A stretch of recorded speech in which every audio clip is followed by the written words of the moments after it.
Muy buenas, nos centramos hoy en el tema 9, cuyo título Estrés y personalidad. Tomando como referencia a Seyle, Seyle, 1936, podemos definir el estrés como un estado psicobiológico de hiperactivación o alerta en el que se encuentra un individuo cuando se sitúa ante un estímulo que reclama una respuesta. El estrés está muy relacionado con la ansiedad. Estaría relacionado con estados orientados a mantener la homeostasis, esa tendencia psicobiológica de recuperar el equilibrio cuando se produce en nosotros cualquier tipo de tensión. La ansiedad crea ese clima de alteración y se produce un nivel de desajuste, ¿no? En un principio el estrés no es negativo. Cualquier organismo, cualquiera de nosotros, pues vivir implica un nivel de estrés. Hablamos de un estrés en un sentido negativo cuando el nivel de intensidad o duración del mismo pues es lo que nos llevaría a identificarlo con ese sesgo negativo. Siguiendo a Everly, 1991, comentamos brevemente el modelo de respuesta al estrés basado en la teoría general de sistemas. Se parte del suceso estresante que puede ser real o imaginario. El sujeto lo evalúa cognitivamente y lleva a cabo su integración afectiva. Cuando hablamos de la evaluación cognitiva, es la actividad de dotar de significado a la percepción que se ha realizado, con la finalidad de establecer las consecuencias que se puedan llegar a dar. Nos encontramos ahí dos formas, lo que podríamos llamar evaluación primaria. Se evalúa, o su evaluación abarca, la repercusión que tiene en el sujeto. Es decir, ese estado que estoy experimentando supone una mejora o un empeoramiento. Cuando hablamos de empeoramiento, lo experimentamos como una pérdida, como un daño, como una amenaza, como un desafío. Y luego podríamos hablar de una evaluación secundaria. Esta se orienta a ver las posibilidades reales de actuar sobre la situación. Es decir, ¿qué recursos tenemos para enfrentarnos a esa situación y cómo podemos ponerlos en práctica? Todo esto se lleva a cabo de un modo dinámico y en un contexto cambiante. Una vez realizada la evaluación cognitiva del nivel de estrés, se ponen en marcha una serie de mecanismos neurobiológicos que son los responsables de las respuestas específicas de estrés. Esto conduce a manifestaciones fisiológicas, sudoración, palpitación, alteración del ritmo respiratorio, cosquilleo en el estómago, etc. Y estas manifestaciones fisiológicas efectúan una especie de retroalimentación positiva del proceso de evaluación cognitiva al que aludíamos anteriormente y su vertiente afectiva. Si esta estrategia de afrontamiento surte efecto, se reduce. Si no, pues se produce un estado de alteración mayor, ¿no? Destacar aquí la importancia de los, como mediadores, ¿no?, de los procesos cognitivos como influyentes en los estados de estrés. Cuando hablamos de afrontamiento del estrés, nos referimos a ese continuo cambio en las capacidades tanto cognitivas como de comportamiento para intentar satisfacer las necesidades específicas, externas o internas, que son valoradas como agotadoras o sobrepasan los recursos de la persona. Es un proceso que manifiesta lo que el individuo hace o piensa en una situación concreta. En ese sentido podemos hablar de dos modos. Hay un enfoque centrado en resolver el problema y un enfoque más centrado en las propias emociones, es decir, lo que el individuo experimenta interiormente en el estado de estrés. El primer enfoque, centrado en resolver el problema,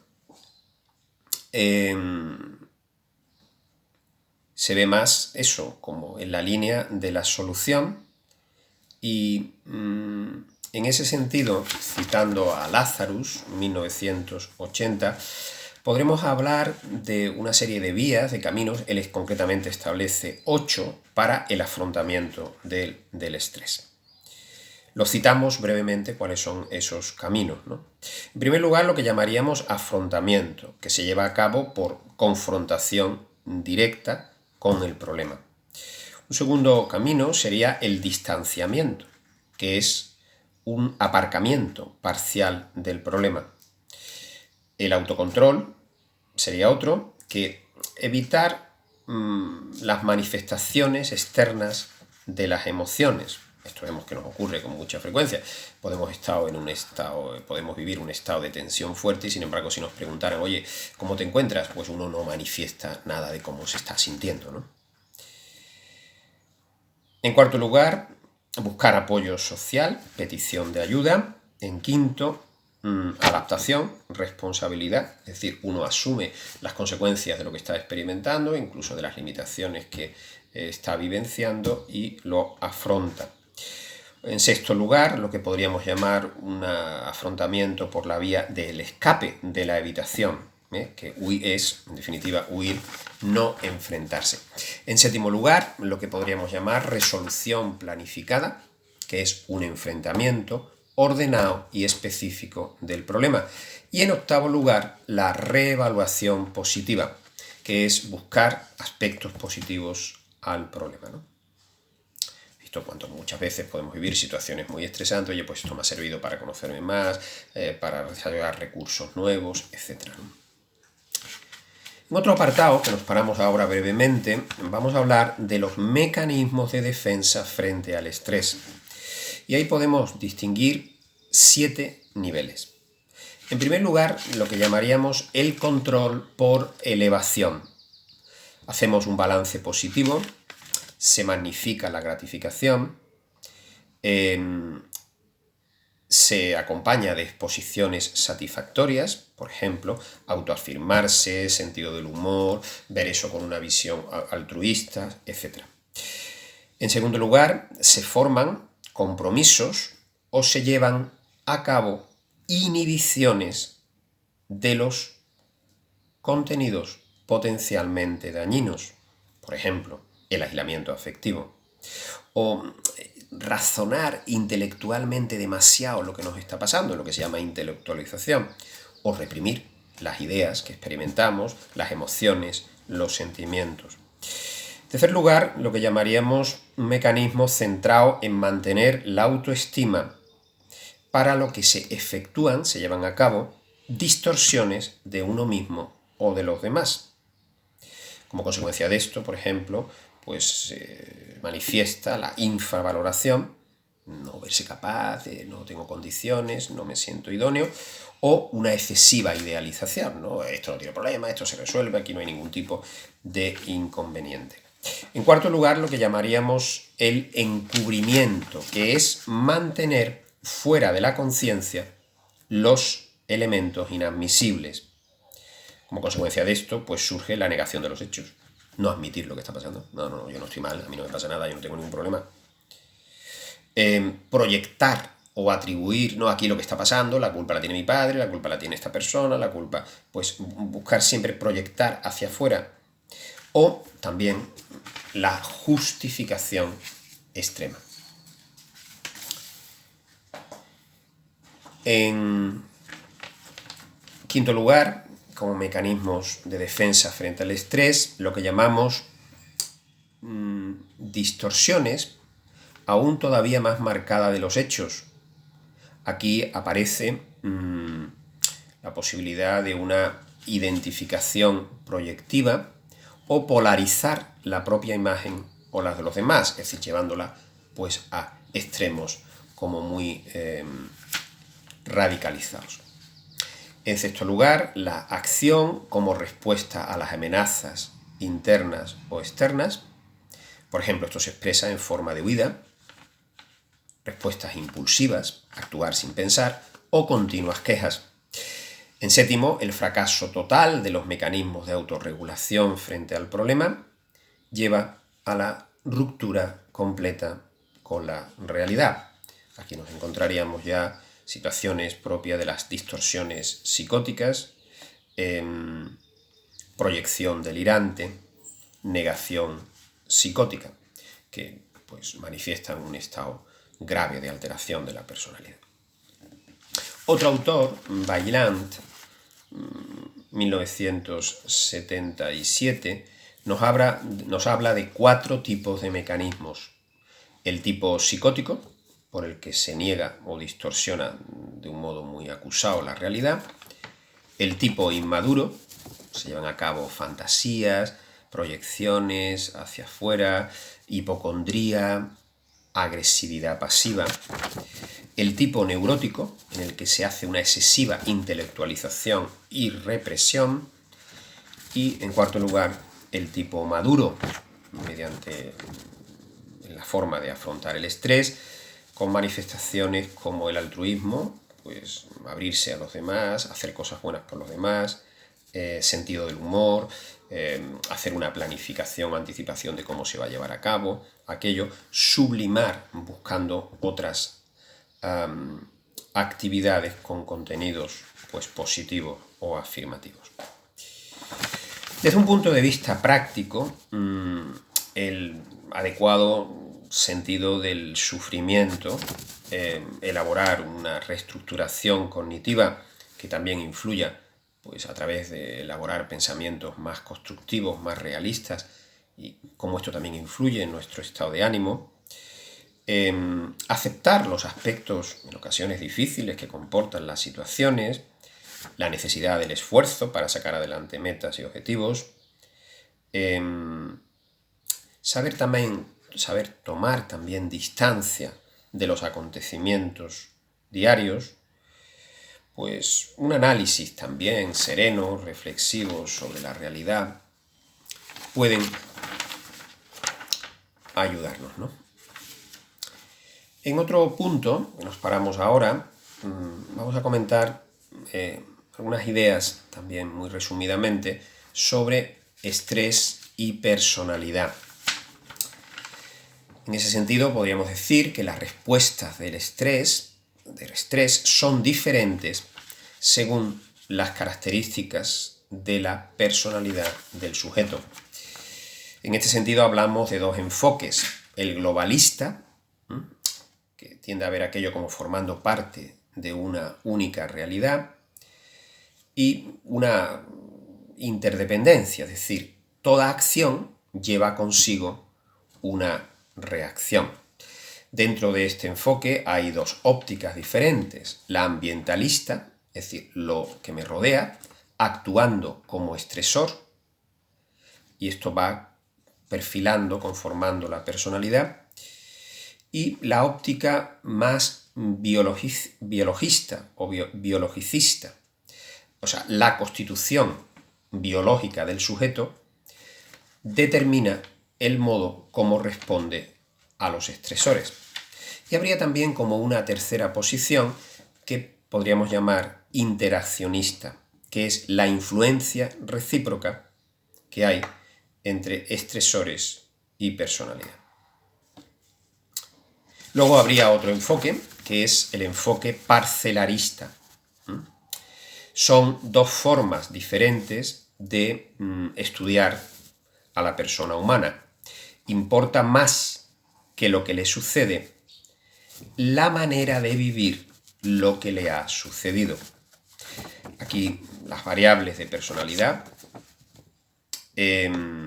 pues variables como pues, relacionadas con el factor sexual,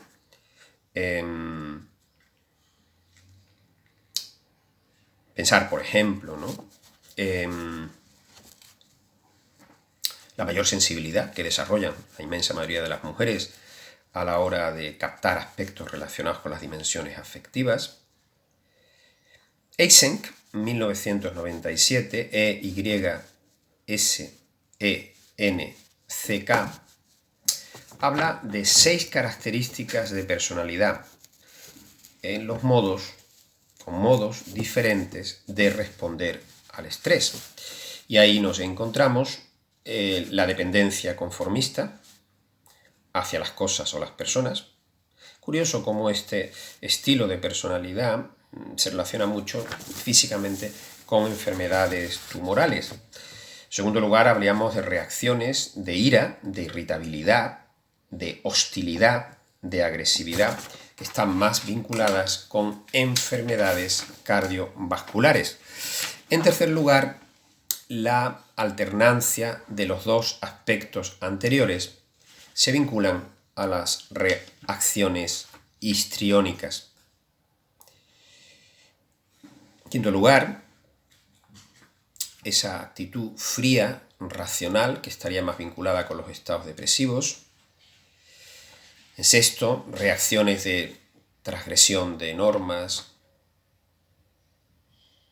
que estarían más vinculadas con las personalidades narcisistas o psicopáticas, ¿no? También encontramos las tendencias perfeccionistas, los trastornos de alimentación, etc. Un breve comentario sobre la relación entre autocontrol y fortaleza. Cuando hablamos de autocontrol nos referimos al convencimiento de que es posible hacer predicciones sobre los elementos que intervienen en las distintas situaciones y que se puede dar una respuesta eficaz, ¿no?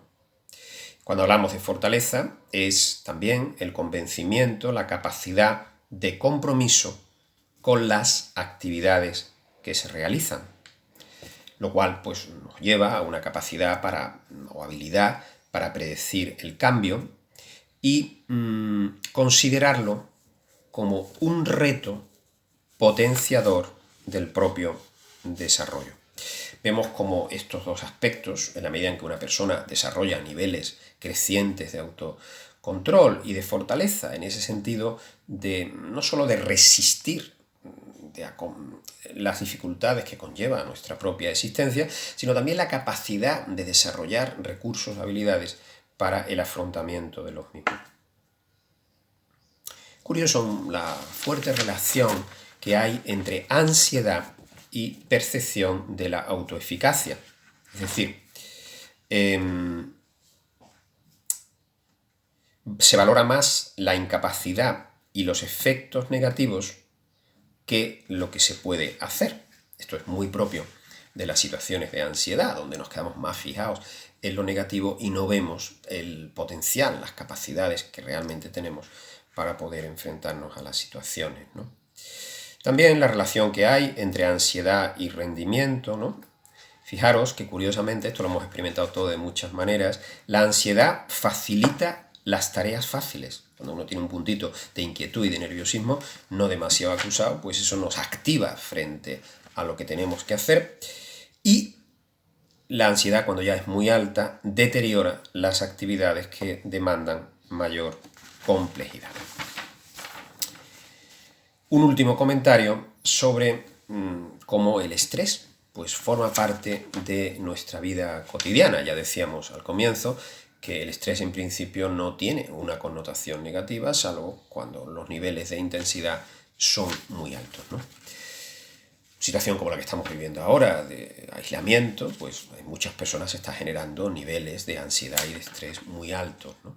Pero también todos tenemos una experiencia en este sentido: la monotonía en el trabajo, los cambios de horario, el ruido ambiental, las particularidades de las formas de ser de las personas con las que relacionamos, problemas de sueño, los atascos de tráfico, el estrés laboral, la convivencia pues cotidiana con las personas.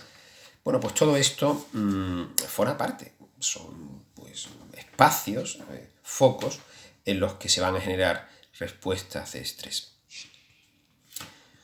También hemos oído hablar de cómo pues en situaciones como un trastorno vinculado con el estrés, que puede llegar a generar consecuencias pues con efectos muy negativos, como es el síndrome de burnout, descrito por Maslach, 1976, que es un estado de agotamiento físico y psicológico que surge en personas comprometidas intensa y prolongadamente en algunas tareas o actividades, ¿no? Es decir, ese que hemos llamado también estar quemado, ¿no? Que curiosamente se da en personas que desarrollan profesiones de trabajar con los otros, psicólogos, médicos, profesores, sacerdotes, etc., que siendo personas con una capacidad de interés, de dedicación, de motivación, estamos viéndolo también esto ahora en estos días de pandemia, ¿no? Esas jornadas tremendamente duras del personal sanitario que también están produciendo efectos de agotamiento y de estrés que ahora ya vamos identificando y que conforme el tiempo vaya pasando se harán más notorios y más significativos, ¿no? Fijaros que este estado de llamado síndrome de burnout o de estar quemado afecta no solo al ámbito físico, somático, produciendo cansancio, dolores focalizados en determinadas partes del cuerpo, sino también un estado de alteración psicológico de carácter pues ansioso, depresivo, con una sensación de no verse capaz de hacer aquello, y también comportamental, que se manifiesta en oposición, agresividad y abandono de la propia tarea que tiempo atrás era motivo de ilusión y de significado y de sentido. Afortunadamente, estos cuadros de estrés pueden ser trabajados y abordados tanto médica como psicológicamente, y se puede salir de ellos. Bien, con esto damos por concluido las ideas más relevantes de la relación entre el estrés y la personalidad.